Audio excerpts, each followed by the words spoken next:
Por que agora o senhor avalia, deputado, que não se reproduz um mesmo contexto de mobilização popular, de uma mobilização popular mais ampla, como houve no período Lava Jato, impeachment da ex-presidente Dilma Rousseff, no contexto atual? Eu acho que primeiro porque as pessoas estão desesperançosas, né? As pessoas estão decepcionadas de ter gasto tanta energia na época do impeachment para terminar no governo Bolsonaro e o governo Bolsonaro decepcionar, que isso faz com que muitas pessoas não acreditem que se mobilizar dá certo, resulta em alguma coisa. E resulta, né? A gente está, de fato, numa perspectiva muito desanimadora hoje e no governo Lula de uma maneira geral, na perspectiva da direita, mas não existe nenhuma realidade que não mude, não existe nenhum poder que seja perpétuo, né? E as realidades sempre mudaram, ou historicamente mudaram em regra, no mundo com grandes mobilizações populares, né? Mas as pessoas estão com uma percepção errada de que se mobilizar não adianta em nada, estão desesperançosas. Mas obviamente que eu entendo esse sentimento, porque é frustrante de fato, né? Outro ponto, acho que tem pessoas com medo, né? Com medo de retaliações do Supremo Tribunal Federal, de responder a processos, de perseguições. Algumas pessoas já responderam, até mesmo integrantes do Movimento Brasil Livre, como a Amanda Vettorazzo, já tiveram que depor na Polícia Federal por falar que o presidente Lula é ladrão, né? Que é digamos assim, a esculhambação de políticos, especialmente do presidente da República, sempre foi, digamos assim, um direito garantido de todas as pessoas. Assim, quantas pessoas não xingam diariamente o Lula ou o Bolsonaro, né? E isso é do jogo, mas de repente isso passou a ser alvo de perseguição e as pessoas também têm receio de ir pra rua. E um terceiro elemento é que, diferente da Operação Lava Jato, que dava prisão e busca e apreensão toda semana, não existe esse mesmo ritmo de geração de fatos com o Banco Master nem com o INSS. Perfeito. E deputado, o senhor pode nos trazer esse diagnóstico, né? Me responder se o senhor concorda ou não com isso, mas me parece que há, de todo modo, mesmo que isso não gere mobilização, uma fadiga com relação ao sistema político.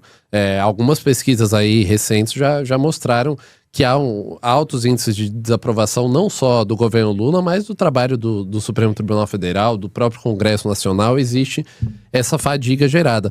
Os senhores acreditam, e aí eu te pergunto também como uma das lideranças do seu partido, agora inclusive liderança na Câmara do Partido Missão, há a crença de que essa fadiga do sistema político pode ser catalisada por esse partido, por ele se associar de alguma maneira a esse discurso de rejeição aos modelos que estão aí, às forças políticas mais tradicionais? Eu acho que a missão ela não catalisa um discurso de fadiga contra o sistema, porque catalisar a partir da premissa de aumentar, né, de amplificar. Não precisa amplificar, a fadiga já é grande o suficiente, ela só precisa ser representada. As pessoas estão cansadas, as pessoas querem derrubar a maioria esmagadora da classe política, e com razão, na minha avaliação. Você colocou que tem rejeição contra o Lula, tem rejeição contra o Supremo, tem rejeição contra o Congresso. E eu digo para as pessoas, olha, a avaliação que vocês fazem do Congresso é errada, porque ela ainda é generosa demais. Eu que tô lá todo dia, acho o Congresso muito pior do que a população acha. E olha que a população já tem o quê? 80 e poucos % de rejeição no Congresso Nacional. Eu que tô todos os dias, vejo os absurdos das coisas mais pequenas de descumprimento de regimento, as coisas maiores de ver projetos, medidas que claramente beneficiam alguns grupos de interesse sendo vendido com um discurso populista. Exemplo, o Vale Gás recentemente, né? O governo poderia, já existia um sistema em que o governo dava o dinheiro para a pessoa e a pessoa comprava o seu gás, né? E aí, eles mudam o programa para o governo fazer a entrega de gás. Isso, obviamente, atende o lobby da distribuidora, né? Qual que é o aumento de eficiência da política pública? De, em vez de eu dar o dinheiro para a pessoa e ela comprar do lugar que ela acha melhor, como ela acha mais fácil, eu ir lá contratar a distribuidora, comprar o gás para eu entregar para essa pessoa. Foi justamente o que fracassou quando foi tentado o Fome Zero lá atrás, né? Que era justamente o governo vai lá, criava uma estrutura, comprava as coisas e entregava para as pessoas. Fracassou, por isso que foram pro Bolsa Família. Aí eles insistem numa medida fracassada, sabendo que ela é fracassada, por quê? Para colocar dinheiro no bolso de empresário amigo do governo, né? Então, eu vejo e eu me indigno e vejo isso todos os dias, todas as semanas, e aí eu entendo que completamente, o meu sentimento acho que até é maior do que o sentimento que a população tem, porque a minha vida é isso, né? A minha vida é ver essa desgraça todo dia de perto e ser derrotado todas as semanas. Então, Eu não acho que a missão vai catalisar esse sentimento. Eu acho que a missão vai representar esse sentimento. Vai dar uma válvula de escape para essas pessoas. Vai falar, olha, eu tô cansado de tudo e eu não sei o que fazer. E não tenho o que eu fazer. Agora tem. Agora a gente tem uma alternativa, agora a gente tem um partido, agora a gente vai ter candidatos todos os estados da federação e temos uma pré-candidatura à presidência da República que representa todo esse sentimento. Perfeito. E o senhor pretende ser candidato a qual cargo nesse ano? Já houve algumas apurações nesse sentido de uma possibilidade de que o senhor seja candidato ao governo de São Paulo. Queria te perguntar sobre isso, se essa é uma possibilidade colocada na mesa. E em caso positivo, se isso não gera o risco de, por exemplo, não eleger uma bancada grande de deputados. Enfim, isso a gente sabe que a bancada de deputados é o que permite acesso a financiamento público de partido, financiamento público de campanha. As próprias estruturas da Câmara, elas dependem de número de bancada, enfim. Queria ouvir do senhor quais são os planos nesse sentido. Essa definição eu vou tomar em junho, né? Avaliando o que você colocou, né? Primeiro, viabilidade em pesquisa. E isso só está no meu radar, porque eu fui colocado na pesquisa e o resultado é ter uma intenção de voto muito maior do que eu esperava. Porque eu imaginava que o Tarcísio teria todas as condições de vencer facilmente no primeiro turno. E aí eu vejo que nas pesquisas, dependendo do instituto, que eu acho que é bem triste que a gente tenha tanta diferença entre institutos assim, nesse nível, porque uma coisa ou outra é normal, mas uma diferença tão grande acho que mostra ou que tem erro de metodologia, ou que tem problemas em pesquisas, porque dependendo da pesquisa eu apareço com 5 ou apareço com 13, né? Mas de todo modo, 5 ou 13% dos votos é muito voto no estado de São Paulo. Então, isso foi uma coisa que colocou no meu radar.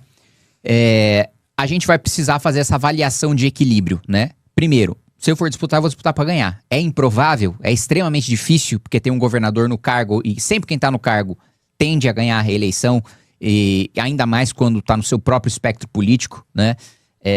Dentro do campo do imaginário da direita, né?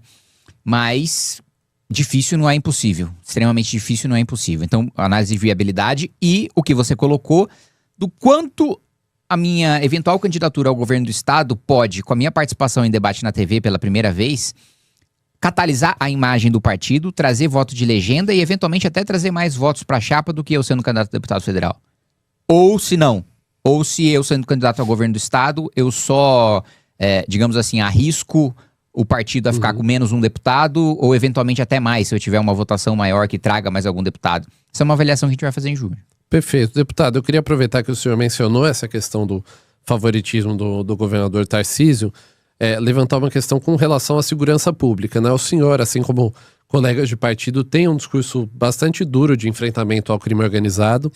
E nós tivemos, nos últimos meses, enfim, até olhando mais geral, né, pro mandato do Tarcísio, que já está em seu último ano, as principais ações de combate ao primeiro comando da capital no estado, ao menos as de maior destaque, elas tiveram uma participação muito grande federal, né? Tanto Polícia Federal quanto a Receita Federal nesses modelos de asfixia financeira das facções. Enquanto isso, nós tivemos 2 casos muito emblemáticos no estado, que foram as mortes do Vinícius Gritzbach e depois do delegado Rui Ferraz Fontes, que foram, assim, de certa maneira, omissões do próprio Estado, né? E aí eu me refiro não ao Estado, poder no geral, mas governo estadual, né? Polícia Civil, Polícia Militar, com relação à falta de mecanismos de proteção nesse sentido. E aí que tem uma relação com o combate ao crime organizado. Então eu queria ouvir um pouco do senhor, assim, embora a discussão de necessidade de combate ao crime organizado, ela muitas vezes se concentre nas críticas às ações federais, governo federal. O que falta no governo do estado, em São Paulo, onde é o berço do primeiro comando da capital, embora as atividades estejam espalhadas, sejam até transnacionais, para endurecer o combate ao crime organizado? O primeiro ponto que eu preciso colocar é o seguinte: é evidente que a gestão do governo federal é um fracasso, né, no combate ao crime organizado, especialmente os faccionados, as grandes facções do país. Não à toa, pela primeira vez, a gente teve uma fuga na história do país de um presídio federal, né? E a desculpa, eu nunca me canso de falar isso, a desculpa do ministro Lewandowski é de que era carnaval e o pessoal estava relaxado, fecha aspas. Então, assim, é uma desculpa absurda. E outro ponto, né? Não há como você fazer o enfrentamento ao crime organizado só com as forças estaduais, né? Isso aí e não é nenhuma benevolência do governo federal, né, você utilizar a Receita Federal ou a Polícia Federal nos estados. Aliás, nem deve haver intervenção ou interferência do governo federal em atividades. Olha, se eu sou um promotor de justiça aqui no estado, e eu digo, olha, Receita, para fazer o enfrentamento dessa facção, preciso da sua ajuda aqui para uma quebra, né? Polícia Federal, para desarticular essa operação aqui, eu vou precisar da sua ajuda. Isso, num sistema saudável, eventualmente nem passaria pelo governo federal, seria as instituições conversando. Só o fato da gente discutir aqui, e você me colocou a sua pergunta, porque isso acontece na realidade, de ter que precisar de vontade política do governo federal para ter parceria da Receita com a Polícia Federal, já tá errado, né? Agora, que o Tarcísio decepcionou muito na segurança pública, eu não tenho a menor dúvida, tá? Porque, primeiro ponto, o Tarcísio prometeu, né, e a gestão da Fazenda do Tarcísio não liberou os reajustes prometidos para o estado de São Paulo, né? E hoje, até me posicionei contra, né, essa semana, a gente até votou aumento de salário de até 95% para a Polícia Militar do Distrito Federal, que já que tem o maior salário do país. Pago com um fundo constitucional que, em sua maioria, né, ele vem da Receita Corrente Líquida da União, que, em sua maioria, vem do Estado de São Paulo. Então, a Polícia do Estado de São Paulo trabalha, paga imposto e tem um salário menor do que aqueles que são financiados com seu imposto. Isso é uma bizarrice, né? E eu acho que uma das principais lutas de um governador do estado de São Paulo, que eu nunca vi nenhum fazer, é justamente revisar o Pacto Federativo. É justamente chegar pra União e falar, gente, não tem como, né? Não tem como eu mandar tanto dinheiro, já faz assim mais de 100 anos que São Paulo manda dinheiro pra União, que a União distribui pros estados mais pobres, dizendo que os estados mais pobres vão se desenvolver. Em 100 anos, os estados pobres continuam pobres e São Paulo continua sendo São Paulo, né? Com todos os seus problemas, que também é outro ponto, né? Quando falam que São Paulo é um estado rico comparado com o resto do país, né? Mas São Paulo está longe de ter índices dos países mais desenvolvidos do mundo, né? São Paulo tem um potencial muito maior a ser explorado. Então, primeiro, um descumprimento de promessa, né? Com as polícias estaduais, né? Polícia Científica, Polícia Civil, a Polícia Militar, ao mesmo tempo em que ele não dá licença, ele não dá liberdade, ele não dá permissão para fazer operações mais duras contra o crime organizado, que eu sei, por conversar com praças e oficiais da Polícia Militar, que a Polícia Militar quer fazer. Que a Polícia Militar quer garantir que nenhum território do país esteja sob controle do crime organizado.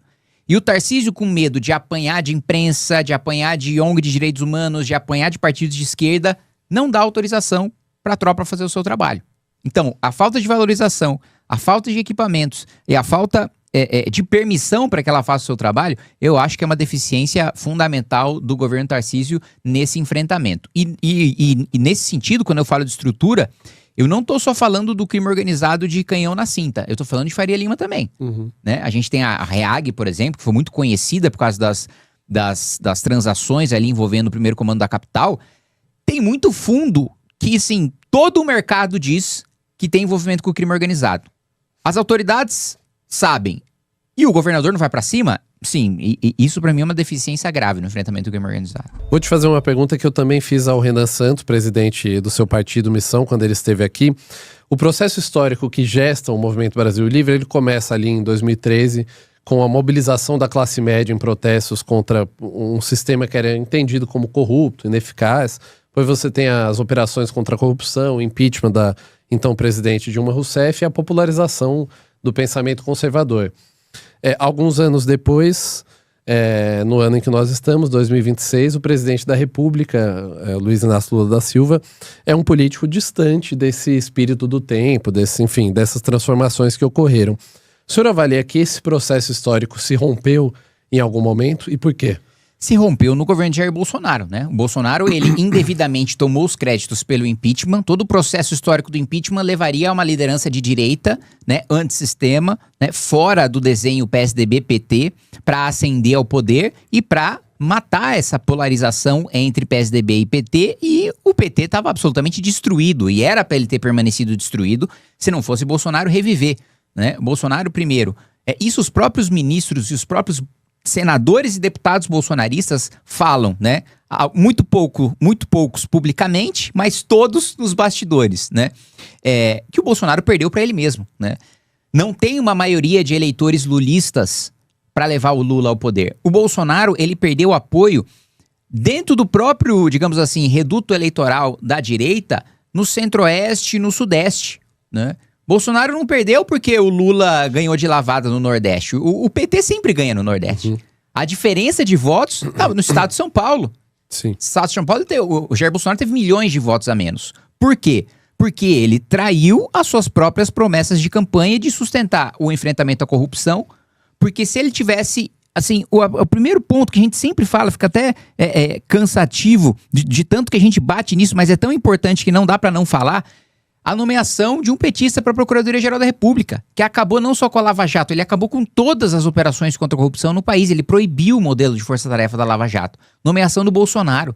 Tinha milhares de outros quadros do Ministério Público para ele nomear, que não fossem garantistas, que não fossem amigos íntimos de José Dirceu, que não fossem acabar com a Lava Jato.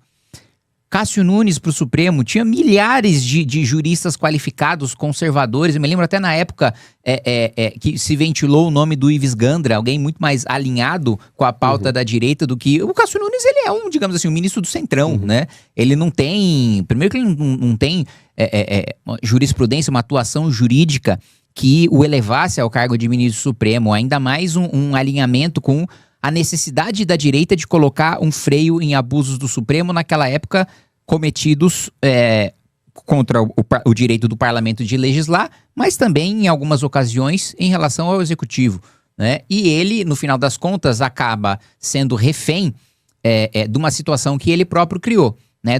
O monstro do Supremo que a gente vê hoje, com superpoderes e com abusos muito maiores, vem do Bolsonaro. Porque se ele tivesse feito indicações diferentes para o Supremo, se ele tivesse indicado um PGR diferente, se ele não tivesse feito acordo com o Toffoli para suspender o processo do Flávio Bolsonaro, acordo com Gilmar Mendes para suspender o processo do Flávio Bolsonaro, em troca dele ter vetado o fim das decisões monocráticas que a gente aprovou ainda em 2019, salvo engano, no Congresso Nacional, tudo isso que a gente está vendo hoje não estaria acontecendo. Vários abusos ocorrem por decisões monocráticas e tudo isso matou o espírito. As pessoas que estavam motivadas, que queriam fazer uma verdadeira revolução nesse país e matar de vez a antiga classe política que dominou o nosso país desde a redemocratização, essas pessoas ficaram desanimadas porque falaram, puto, todo o nosso esforço foi para isso? Foi para esse governo? Foi para esse presidente que pegou a nossa esperança e jogou no lixo? Então, na minha avaliação, o Lula hoje é presidente em razão do governo Bolsonaro, da figura do Bolsonaro ter sequestrado a agenda de enfrentamento à corrupção. E nós temos um contexto agora, deputado, em que há o caso Master, né? A própria CPMI do INSS tem investigações relacionadas a isso, o escândalo do INSS, efetivamente. E esses dois escândalos simultâneos, eles revelam uma teia ampla de relações ali que vão do Congresso ao STF, como o senhor mesmo mencionou na primeira resposta. Por que agora o senhor avalia, deputado, que não se reproduz um mesmo contexto de mobilização popular, de uma mobilização popular mais ampla, como houve no período Lava Jato, impeachment da ex-presidente Dilma Rousseff, no contexto atual? Eu acho que primeiro porque as pessoas estão desesperançosas, né? As pessoas estão decepcionadas de ter gasto tanta energia na época do impeachment para terminar no governo Bolsonaro e o governo Bolsonaro decepcionar, que isso faz com que muitas pessoas não acreditem que se mobilizar dá certo, resulta em alguma coisa. E resulta, né? A gente está, de fato, numa perspectiva muito desanimadora hoje e no governo Lula de uma maneira geral, na perspectiva da direita, mas não existe nenhuma realidade que não mude, não existe nenhum poder que seja perpétuo, né? E as realidades sempre mudaram, ou historicamente mudaram em regra, no mundo com grandes mobilizações populares, né? Mas as pessoas estão com uma percepção errada de que se mobilizar não adianta em nada, estão desesperançosas. Mas obviamente que eu entendo esse sentimento, porque é frustrante de fato, né? Outro ponto, acho que tem pessoas com medo, né? Com medo de retaliações do Supremo Tribunal Federal, de responder a processos, de perseguições. Algumas pessoas já responderam, até mesmo integrantes do Movimento Brasil Livre, como a Amanda Vettorazzo, já tiveram que depor na Polícia Federal por falar que o presidente Lula é ladrão, né? Que é digamos assim, a esculhambação de políticos, especialmente do presidente da República, sempre foi, digamos assim, um direito garantido de todas as pessoas. Assim, quantas pessoas não xingam diariamente o Lula ou o Bolsonaro, né? E isso é do jogo, mas de repente isso passou a ser alvo de perseguição e as pessoas também têm receio de ir pra rua. E um terceiro elemento é que, diferente da Operação Lava Jato, que dava prisão e busca e apreensão toda semana, não existe esse mesmo ritmo de geração de fatos com o Banco Master nem com o INSS. Perfeito. E deputado, o senhor pode nos trazer esse diagnóstico, né? Me responder se o senhor concorda ou não com isso, mas me parece que há, de todo modo, mesmo que isso não gere mobilização, uma fadiga com relação ao sistema político. Algumas pesquisas aí recentes já mostraram que há altos índices de desaprovação não só do governo Lula, mas do trabalho do Supremo Tribunal Federal, do próprio Congresso Nacional. Existe essa fadiga gerada. Os senhores acreditam, e aí eu te pergunto também como uma das lideranças do seu partido, agora inclusive liderança na Câmara do Partido Missão, há a crença de que essa fadiga do sistema político pode ser catalisada por esse partido, por ele se associar de alguma maneira a esse discurso de rejeição aos modelos que estão aí, às forças políticas mais tradicionais? Eu acho que a missão ela não catalisa um discurso de fadiga contra o sistema, porque catalisar a partir da premissa de aumentar, né, de amplificar. Não precisa amplificar, a fadiga já é grande o suficiente, ela só precisa ser representada. As pessoas estão cansadas, as pessoas querem derrubar a maioria esmagadora da classe política, e com razão, na minha avaliação. Você colocou que tem rejeição contra o Lula, tem rejeição contra o Supremo, tem rejeição contra o Congresso.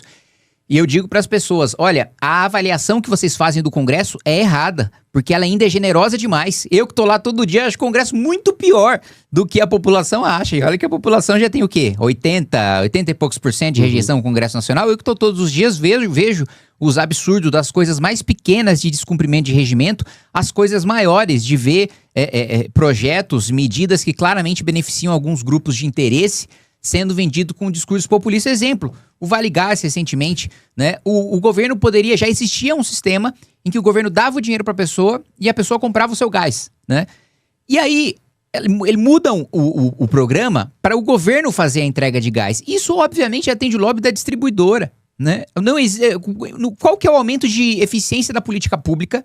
De, em vez de eu dar o dinheiro para a pessoa e ela comprar do lugar que ela acha melhor, como ela acha mais fácil, eu ir lá contratar a distribuidora, comprar o gás para eu entregar para essa pessoa. Foi justamente o que fracassou quando foi tentado o Fome Zero lá atrás, né? Que era justamente o governo vai lá, criava uma estrutura, comprava as coisas e entregava para as pessoas. Fracassou, por isso que foram pro Bolsa Família. Aí eles insistem numa medida fracassada, sabendo que ela é fracassada, por quê? Para colocar dinheiro no bolso de empresário amigo do governo, né? Então, eu vejo e eu me indigno e vejo isso todos os dias, todas as semanas, e aí eu entendo que completamente, o meu sentimento, acho que até é maior do que o sentimento que a população tem, porque a minha vida é isso, né? A minha vida é ver essa desgraça todo dia de perto e ser derrotado todas as semanas. Então, eu não acho que a missão vai catalisar esse sentimento, eu acho que a missão vai representar esse sentimento, vai dar uma válvula de escape para essas pessoas, vai falar, olha, eu tô cansado de tudo e eu não sei o que fazer, e não tenho o que eu fazer. Agora tem. Agora a gente tem uma alternativa, agora a gente tem um partido, agora a gente vai ter candidatos todos os estados da federação e temos uma pré-candidatura à presidência da República que representa todo esse sentimento. Perfeito. E o senhor pretende ser candidato a qual cargo nesse ano? Já houve algumas apurações nesse sentido de uma possibilidade de que o senhor seja candidato ao governo de São Paulo. Queria te perguntar sobre isso, se essa é uma possibilidade colocada na mesa, e em caso positivo, se isso não gera o risco de, por exemplo, não eleger uma bancada grande de deputados. Enfim, isso a gente sabe que a bancada de deputados é o que permite acesso a financiamento público de partido, financiamento público de campanha. As próprias estruturas da Câmara, elas dependem de número de bancada, enfim. Queria ouvir do senhor quais são os planos nesse sentido. Essa definição eu vou tomar em junho, né? Avaliando o que você colocou, né? Primeiro, viabilidade em pesquisa. E isso só está no meu radar, porque eu fui colocado na pesquisa e o resultado ter uma intenção de voto muito maior do que eu esperava, porque eu imaginava que o Tarcísio teria todas as condições de vencer facilmente no primeiro turno. E aí eu vejo que nas pesquisas, dependendo do instituto, que eu acho que é bem triste que a gente tenha tanta diferença entre institutos assim, nesse nível, porque uma coisa ou outra é normal, mas uma diferença tão grande acho que mostra ou que tem erro de metodologia, ou que tem problemas em pesquisas, porque dependendo da pesquisa eu apareço com 5 ou apareço com 13, né? Mas de todo modo, 5 ou 13% dos votos é muito voto no estado de São Paulo. Então, isso foi uma coisa que colocou no meu radar. A gente vai precisar fazer essa avaliação de equilíbrio, né? Primeiro, se eu for disputar, eu vou disputar para ganhar. É improvável, é extremamente difícil, porque tem um governador no cargo, e sempre quem tá no cargo tende a ganhar a reeleição, e ainda mais quando tá no seu próprio espectro político, né? Dentro do campo do imaginário da direita, né? Mas difícil não é impossível. Extremamente difícil não é impossível. Então, análise de viabilidade e o que você colocou do quanto a minha eventual candidatura ao governo do estado pode, com a minha participação em debate na TV pela primeira vez, catalisar a imagem do partido, trazer voto de legenda e eventualmente até trazer mais votos para a chapa do que eu sendo candidato a deputado federal. Ou se não, ou se eu sendo candidato ao governo do estado, eu só, digamos assim, arrisco o partido a ficar com menos um deputado ou eventualmente até mais, se eu tiver uma votação maior que traga mais algum deputado. Essa é uma avaliação que a gente vai fazer em julho. Para a gente elevar essa discussão e efetivamente conseguir melhorar a segurança pública, o combate à violência no país, o ponto principal deve ser a alteração de Código Penal, endurecimento de penas. O senhor avalia que esse é o principal caminho? É o principal ponto. Por quê? E aqui eu vou te colocar uma coisa que é bizarra, né? Todo mundo sabe que todo mundo, enfim, que trabalha em segurança pública, que trabalha nesse sistema, nessa pauta, sabe que boa parte dos criminosos presos são reincidentes, né? É gente que profissionalmente pratica o crime, é preso e é solto e continua praticando. Daí a necessidade de a gente acabar com esse enxuga-gelo da polícia, porque tem 2 projetos. Você falou do meu projeto que foi aprovado de aumento de pena de furto, roubo e receptação, que já tá pra sanção do presidente. Eu tô curioso pra saber como é que o Lula vai agir, porque no PL antifacção já me assustou ele ter sancionado. Porque, assim, são medidas, principalmente em relação à ocupação territorial, muito duras que o PT sempre foi contra. Aí, chegou no ano de eleição, estão vendo que segurança pública é a principal pauta, de repente tá lá, Lula contra o crime organizado. Ele que sempre, tem um famoso discurso dele, que foi só pra comprar uma cervejinha e tal, de repente é o PL antifacção, e não foi com a redação do governo, foi com a redação do Derrite. Não foi com a redação que o governo queria. E aí o Lula sanciona, isso já causa estranheza. E aí tem essa questão do aumento de pena, porque o criminoso, ele é pego. A gente sabe que ele vai continuar cometendo crimes, porque ele já foi pego várias vezes. Então, vamos manter ele na prisão. Essa é a questão de aumento de pena. A outra questão é desse prende e solta, do sujeito não ficar preso preventivamente, dele ficar na liberdade condicional. Aí, mesmo ele tendo 20 passagens pela polícia, como ele não tem uma condenação transitada e julgado, ele vai sendo solto, mesmo sendo pego em flagrante. Não há dúvida de que foi ele, de que houve crime, de que foi ele que cometeu o crime. Materialidade e autoria. Aí eu aprovei um outro projeto que ainda está para ser deliberado no Senado, que é a prisão preventiva obrigatória para o criminoso cometendo crime grave, né? Um crime hediondo, feminicídio, homicídio, latrocínio, mesmo roubo, que não é hediondo, mas a gente incluiu também no rol da prisão preventiva obrigatória. E tá parado no Senado há um tempão, né? Só esse de furto, roubo e receptação, eu fiquei literalmente 1 ano, todas as semanas, indo pro Senado, enchendo o saco para votar, né?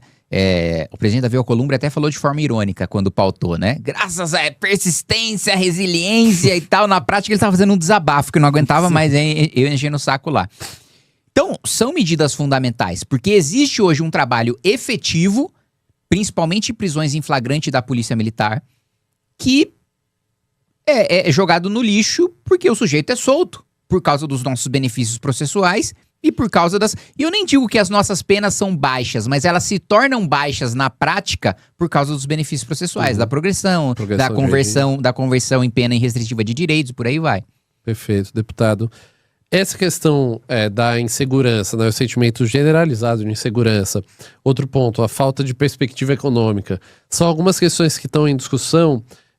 Em um número que a gente vê muito, eu vou citar o número da Atlas Intel, mas outros institutos de pesquisa também mostraram isso, que os brasileiros de 16 a 24 anos são aqueles que têm a maior intenção de ou não votar, ou votar nulo ou branco para presidente em 2026. E isso, o mapeamento foi feito para presidente, mas isso se estende a outras discussões também. É uma descrença com a política e com perspectiva de futuro mesmo. Eu queria te ouvir um pouco sobre isso, deputado.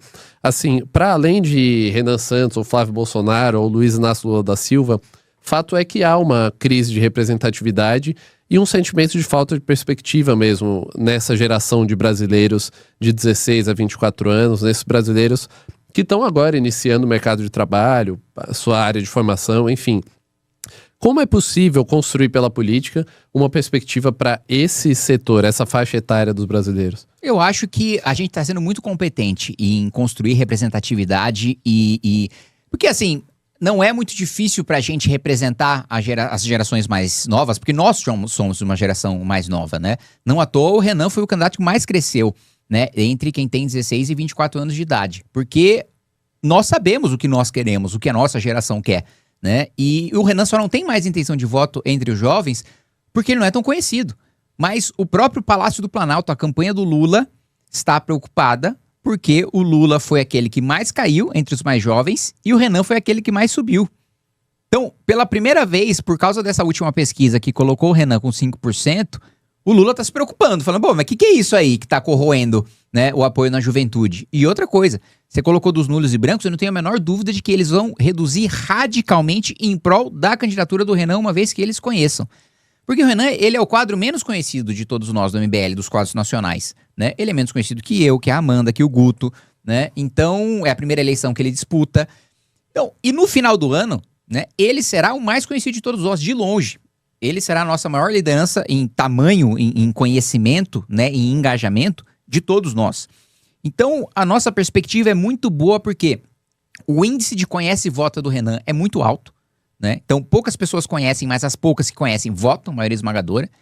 E entre quem tem 16 e 24, dos homens que têm entre 16 e 24, 25% votam no Renan. Então, 1 a cada 4 jovens homens de 16 a 24 votam no Renan. Isso com o Renan sendo um desconhecido ainda nas eleições.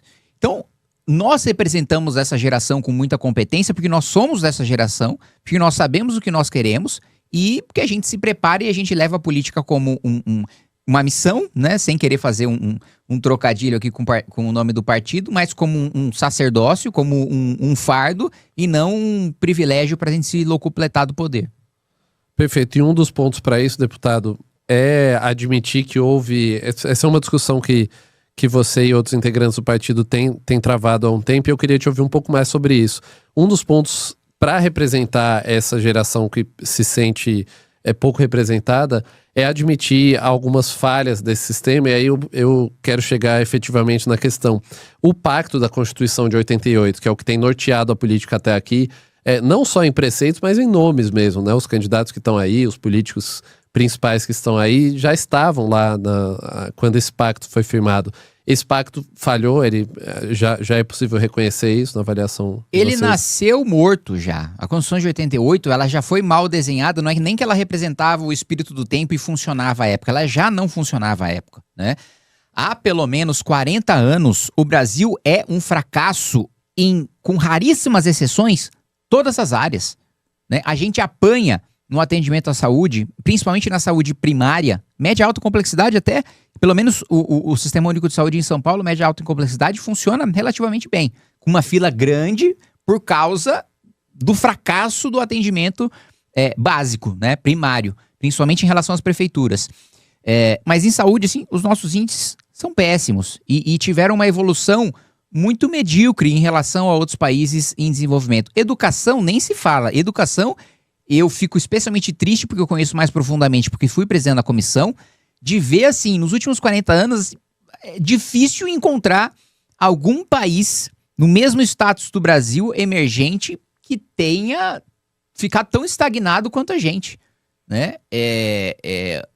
Um exemplo que eu dou sempre, né, é que a gente pega a nota de um aluno mais pobre do Vietnã, é muito próxima a nota dele do aluno mais rico do Brasil, de matemática, um miserável, né? De um professor que ganha, num país em que o professor ganha metade do que ganha no Brasil, em que tem escolas com metade do financiamento do Brasil, e que tem pessoas 2 vezes mais pobres do que o Brasil, consegue ter uma nota matemática praticamente igual à nossa. Infraestrutura nem se fala, né? A gente, e parte dessa... não dá pra gente jogar tudo nas costas dele, porque faz muito tempo. Mas o Juscelino Kubitschek prestou um desserviço ao país, apostando principalmente nas rodovias e basicamente ignorando completamente o nosso sistema ferroviário. A gente tem um sistema de aeroportos e de portos, mais de portos até do que de aeroportos, absolutamente retrógrado, ineficiente, filas enormes de caminhões, um negócio assim, quase que medieval, como se fossem carroças esperando para despachar suas mercadorias. Rodovias de péssima qualidade, as de qualidade que tem são financiadas, né, dentre outros tributos, pelo IPVA, que inclusive tem uma PEC agora para reduzir para no máximo 1% do valor venal do carro. Então, você paga um IPVA caro e para ter uma rodovia decente, você ainda precisa pagar o pedágio, né? Então, sem dúvida nenhuma, a Constituição fracassou e nós precisamos de uma nova Constituição. Só o nosso partido tem defendido esse debate e esse é um debate fundamental, né? Porque sem uma nova Constituição, a gente não se transforma num país sério. A gente pode começar a entrar no rumo de país sério, mas se tornar um dos países mais importantes do mundo, com essa Constituição, não.